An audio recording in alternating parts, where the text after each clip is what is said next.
అస్సలం అలైకుం సోదర సోదరీమణులారా, ఈరోజు ఈ మీటింగ్కి ప్రధాన కారణం మీ అందరికీ తెలుసు. పార్లమెంటులో ప్రవేశపెట్టిన వక్ఫ్ సవరణ బిల్లు. లోక్సభ, రాజ్యసభల్లో ఉన్న మా ఎంపీలందరూ ఈ బిల్లుకి వ్యతిరేకంగా ఓటేశారని చెప్పుకోవడానికి.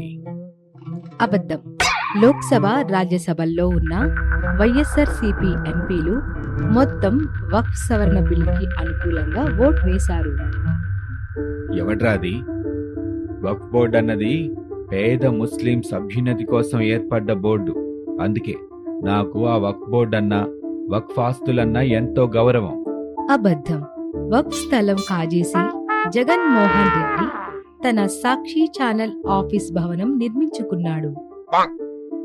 ఇవేమీ మీరు పట్టించుకోకండి, ఎందుకంటే ముస్లిం సోదర సోదరీమణులకి నేనెంత విలువిస్తానో మీకు బాగా తెలుసు. అబద్ధం. జగన్ సీఎంగా ఉండగా వేధింపులు తట్టుకోలేక ఒక ముస్లిం ఆటో డ్రైవర్ కుటుంబం అంతా ఆత్మహత్య చేసుకుంది.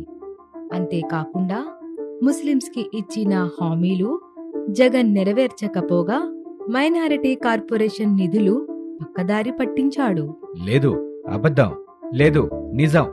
మేమందరం నీ వల్ల ఇబ్బంది పడ్డాం.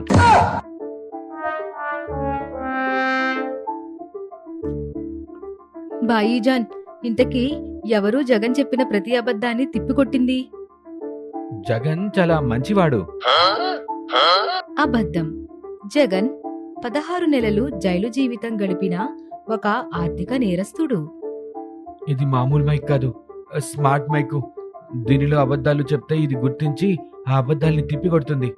జగన్ నిజ స్వరూపం మన వాళ్ళకి తెలియాలంటే ఇదే కరెక్ట్ అని దీన్ని తీసుకొచ్చాను.